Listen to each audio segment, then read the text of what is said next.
AITA for going off on my parents after they make me pay for my portion of a family dinner when they paid for everybody else, despite them taking half my paycheck. I'm 17F, the middle child in my family, and honestly, I've always felt like the odd one out. I mean, I'm not the oldest like my sister Sarah, who's always been the golden child. She's off at college now, making everyone proud, just like she's supposed to. And I'm not the youngest like my little sister Emily, who's still in middle school and pretty much gets away with everything because she's the baby of the family. No, I'm just me stuck in the middle, trying to figure out where I belong, while constantly feeling like I'm just there. Growing up, we didn't have a lot of money. I remember nights when we had to make do with whatever was left in the pantry, and my parents would stay up late, whispering about bills and debts. It wasn't a secret that we were struggling, and when I turned 15, I knew I had to do something to help out. So, I got a job at a local grocery store. It wasn't anything special, just a part-time gig as a cashier, but it was something. My older sister had done the same when she was my age, and back then, our parents would take a portion of our paychecks to help keep the lights on. I didn't mind at the time because I knew it was necessary. We were all in this together, right? But things changed after Sarah left for college. Our financial situation started to improve, or at least that's what I thought. My parents stopped taking money from Sarah's paychecks once she went off to school, but for some reason, they kept taking half of mine. I asked them why, and they just brushed it off with some vague explanation about how they were my parents and they deserved it. Deserved it? What does that even mean? I'm their daughter, not their personal ATM. But what could I do? I didn't want to cause any trouble, so I just sucked it up and kept working, even though it didn't feel right. The thing is, even after giving up half my paycheck, I still had to cover my phone bill and whatever other expenses came up. And let me tell you, there wasn't much left over after that. It felt like I was working my butt off just to have a little bit of spending money, while they were taking a big chunk of what I earned for themselves. It didn't make sense, but I didn't know how to argue with them about it. They were my parents, after all. Wasn't I supposed to respect them and do what they said? But that resentment, it just kept building up inside me, day after day, week after week. Then came the night that changed everything. My parents decided to take us all out for dinner, which was a big deal because we hardly ever went out to eat. Sarah was home for the weekend, and they wanted to do something special, I guess. We went to this nice restaurant, the kind we only go to for special occasions. I was actually kind of excited because, for once, it felt like we were doing something as a family. The atmosphere was nice, and for a little while, I forgot about all the anger and frustration that had been simmering inside me. We laughed, talked, and it felt normal, like maybe, just maybe, things were going to be okay. But then the check came. My dad picked it up, glanced at it, and then did something that completely blindsided me. He slid the bill across the table toward me and said, "You'll need to cover your part." I just stared at him, trying to process what he just said. Was he serious? This had to be a joke, right? But when I looked at his face, I realized he wasn't joking at all. He was dead serious. My parents had paid for everyone else, Sarah, Emily, even themselves, but not me. They expected me to pay for my own meal. I felt like I'd been slapped in the face. "Are you serious?" I asked, trying to keep my voice steady, but I could feel my heart pounding in my chest. My dad didn't even flinch. He just looked at me and said, "You have a job. You can pay for yourself." I couldn't believe what I was hearing. It wasn't just the fact that they wanted me to pay for my own dinner, it was the sheer unfairness of it all. They took half of my paycheck every single time I got paid, and now they wanted me to pay for my own meal while they covered everyone else's. It was like they were punishing me for no reason, just because they could. The injustice of it all hit me like a ton of bricks, and I felt something snap inside me. "Why should I have to pay for my own dinner when you're already taking half of my paycheck?" I asked, my voice rising with each word. I could feel the anger bubbling up, threatening to spill over, but I didn't care anymore. I was done playing nice. My mom, who had been quiet up until now, decided to chime in. "You need to learn responsibility," she said, in that condescending tone she always used when she wanted to make me feel like a child. "It's time you started contributing more." Contributing more? How could they say that when I was already giving up half of what I earned to them? What more did they want from me? I felt the anger I'd been holding back for so long finally explode. I told them they were being ridiculous, that they were treating me like some kind of cash machine, and that it wasn't fair. I couldn't stop the words from pouring out, and before I knew it, we were in a full-blown argument, right there in the middle of the restaurant. Voices were raised, accusations were thrown, and it felt like everything I'd been bottling up for the past 2 years was spilling out in one uncontrollable torrent. I didn't care that people were staring at us, that Sarah and Emily looked like they wanted to disappear under the table. I was done pretending that everything was okay, done pretending that I could just accept the way they were treating me. And then, my dad said the words that I never thought I'd hear. "If you don't like it, you can leave." I froze. For a moment, I didn't know what to say or do. He couldn't be serious, could he? But when I looked at his face, I realized he was. He was completely serious. "Fine," I snapped back, not thinking he actually meant it. I was too angry to care. But then he looked me dead in the eye and said, "You're kicked out. Pack your things and go." It felt like the ground had been ripped out from under me. I couldn't breathe. I couldn't think. All I could do was stare at him, trying to comprehend what he just said. My mom just sat there, silent, not even looking at me. Sarah and Emily didn't say a word. They just looked at me with wide eyes, too shocked or scared to say anything. I felt completely and utterly alone. I didn't finish my meal. I didn't say another word. I just got up and walked out of the restaurant. I didn't even know where I was going. I just had to get out of there. My mind was racing, trying to make sense of what had just happened, but nothing made sense anymore. I ended up at my friend's house, and thankfully, she let me stay the night. I kept telling myself that my parents didn't mean it, that they'd cool off by the next day and everything would go back to normal. I kept hoping that maybe, just maybe, they'd realize how unfair they were being and apologize. But the next day, I got a text from my mom. It was short and cold, telling me to come pick up my things. I couldn't believe it. They were serious. They actually wanted me to leave. I felt like my whole world was crumbling around me, but I had no choice. I went back to the house, and when I got there, I saw all my stuff, everything I owned, packed up and sitting on the front porch. They didn't even have the decency to talk to me face to face. They just threw me out like I was nothing. I felt like I was in a daze as I loaded my things into my friend's car. I didn't cry. I didn't scream. I just felt numb. How could they do this to me? How could they just throw me out over a stupid argument about a dinner bill? It didn't make sense. Nothing made sense anymore. But what really pushed me over the edge was what happened next. That day, I was supposed to get my paycheck. It had already been delayed because the first one bounced, so I was counting on this one to at least have some money to survive on. But when I went to pick it up, I found out that my parents had already cashed the whole thing. Not just their usual half the whole damn paycheck. They didn't even leave me a single cent. I was beyond livid. I felt like I was going to explode. I called them, screaming at them for what they did. I told them they were greedy, that they didn't care about me, that they were treating me like a walking bank account. And you know what they said? They told me they were going to disown me. They said it like it was nothing, like I was nothing to them. After the blowout with my parents and them kicking me out, I felt completely lost. My friend's house was a safe haven, but I knew I couldn't stay there forever.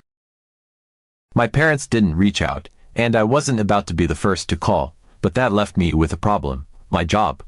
I was still working at the grocery store, but I knew I couldn't keep doing that if they were just going to keep taking my money. It was bad enough they had cashed my last paycheck without my permission, leaving me completely broke.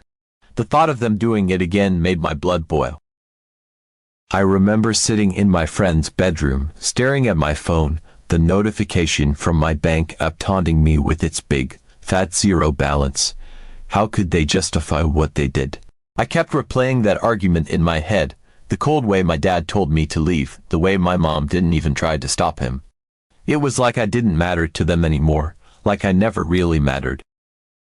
One night, after another long shift at the grocery store, I made a decision. I was done letting them control me. I was done with the half paychecks, the constant guilt trips, and the feeling that I owed them something just for existing. I quit my job. It wasn't an easy decision. I needed the money. obviously, but I knew it was the right one. I figured I could find something else, something better, and in the meantime, I could look for other ways to make ends meet. Anything had to be better than working my ass off just to have it all taken away by people who didn't even care about me. I didn't tell my parents right away, but I knew it wouldn't be long before they found out. They were so used to controlling everything in my life, so I knew this would piss them off. And sure enough, a few days later, my phone rang. It was my mom. I almost didn't pick up, but something inside me made me answer. "What do you want?" I asked, not bothering to hide the bitterness in my voice. There was a pause on the other end, and then my mom started in with her usual guilt trip. "Why did you quit your job? How are you going to support yourself?" I took a deep breath, trying to keep my cool. "I quit because I'm tired of you and Dad taking my money. I can't keep working just to have you guys take half of everything I make. It's not fair." My mom didn't even hesitate. "We're your parents. We sacrificed so much for you. This is how you repay us. By quitting your job and throwing it all away, you're being so ungrateful." Ungrateful. That word hit me like a punch to the gut. They always used it against me, like I owed them something just for being born. But this time, I wasn't going to let them manipulate me. "I'm not ungrateful," I shot back. "I'm just tired of being treated like a walking ATM. You guys kicked me out, remember? You took all my money and left me with nothing. And now you're mad because I'm trying to take control of my own life. How does that make any sense?" My mom's voice turned icy. "You're making a big mistake.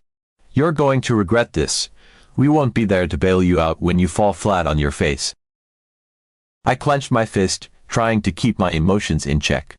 "I don't need you to bail me out. I'm going to be fine on my own.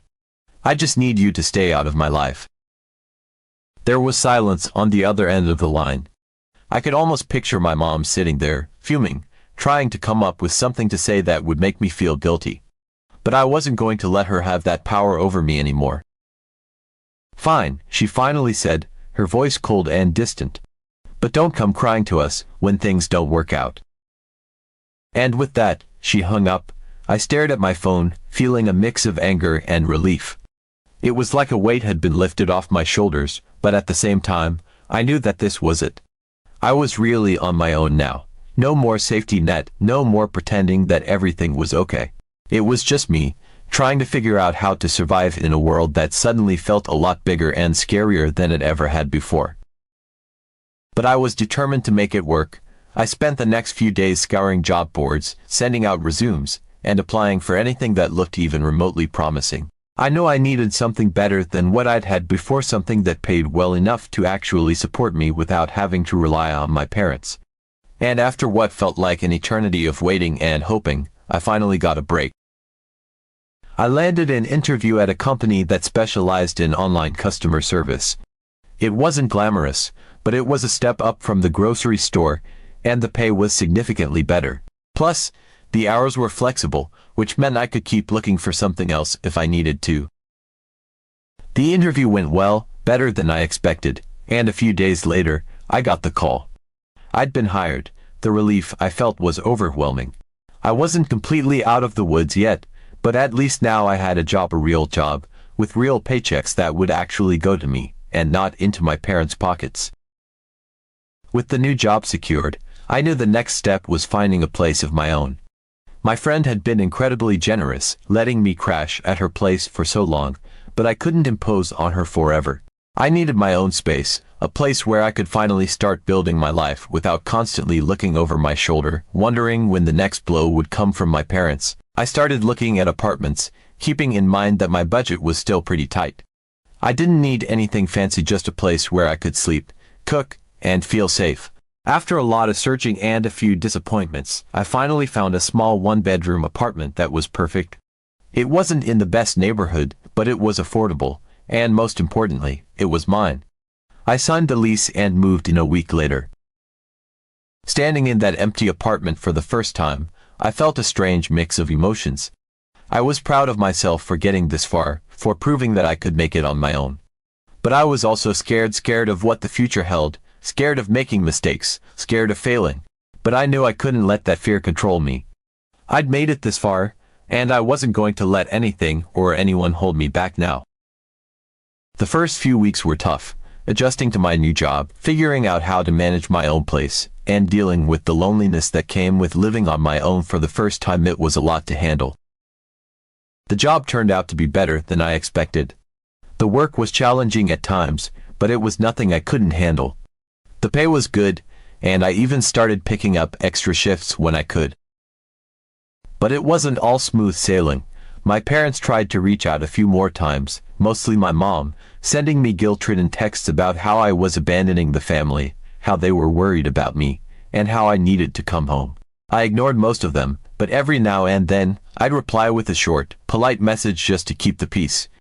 I wasn't ready to cut them off completely, but I also wasn't about to let them back into my life in the same way they'd been before. They needed to understand that I was no longer their little girl who they could control.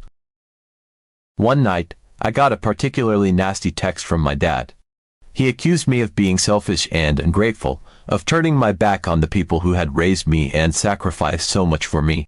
He said I was making a huge mistake and that I'd come crawling back to them eventually, begging for forgiveness. I stared at the screen, feeling a mixture of anger and sadness. It hurt to see those words from him, but I knew they were just another attempt to manipulate me, to make me doubt myself. I wasn't going to let that happen. My life started to feel more stable. I had settled into my routine with the new job, and although it wasn't my dream career, it provided me with the stability I needed. I was earning more than I ever had before, and for the first time in my life, I didn't have to worry about my parents swooping in and taking a chunk of my paycheck. Every dollar I earned was mine, and that simple fact gave me a sense of freedom I hadn't realized I was missing. But as much as I was enjoying my newfound independence, my parents weren't completely out of the picture. My mom continued to send sporadic messages, sometimes checking in, other times reminding me of how I was missing out on family events. She never outright apologized for what had happened, but there was an underlying tone of regret in her words. My dad, on the other hand, kept his distance for a while after that last nasty text, which was honestly a relief.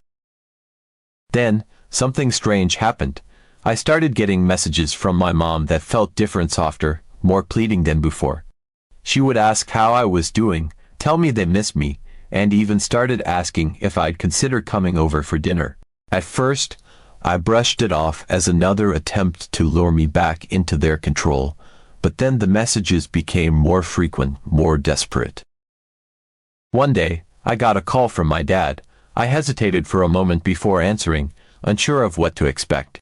His voice was calm, almost subdued, as he asked how I was doing. We talked about work, my apartment, and other surface-level things before he finally broached the subject I knew was coming. "We miss you," he said, his voice thick with something I couldn't quite place. "Your mom and I. We've been thinking a lot about what happened, and we realize we made some mistakes." I was silent, not sure how to respond. This was the man who had kicked me out of the house without a second thought, who had taken my entire paycheck and called me ungrateful when I stood up for myself. Hearing him admit to making mistakes felt surreal. He continued, "We're sorry for how we treated you.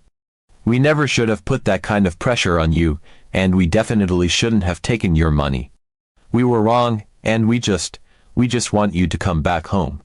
We can work things out, start fresh." His words hung in the air, and I felt a strange mix of emotions. Part of me had been waiting to hear those words for months, hoping that my parents would finally see how unfair they had been. But another part of me was skeptical, wondering if this was just another tactic to get me back under their control now that I was doing better for myself. I took a deep breath, trying to keep my voice steady. "Why now?" I asked. "Why are you saying this now, after everything that happened?" There was a pause on the other end of the line before my dad spoke again, his voice softer. "We've been talking a lot, your mom and I. We realized that we've been too hard on you, that we pushed you away when we should have been supporting you. And, well, we've heard that you're doing well, that you've got a good job and your own place.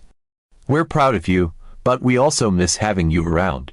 We just want you to come home." The words "we're proud of you" hit me harder than I expected. My parents had never been the type to give out praise easily, and hearing those words now, after everything, made my heart ache. But I couldn't ignore the nagging feeling in the back of my mind that questioned their motives. Were they really proud of me, or were they just trying to get back into my life now that I was more successful? And if I went back, would things really be different? Or would I just end up in the same toxic cycle all over again? I told my dad I needed time to think and hung up the phone, my mind racing. I couldn't shake the feeling that something wasn't quite right. I wanted to believe that my parents were sincere, that they had genuinely realized their mistakes and wanted to make things right. But I also knew that going back to them meant risking everything I had worked so hard to build: my independence, my freedom, my sense of self. So, AITA for going off on my parents, or did I have every right to stand up for myself, even if it cost me everything?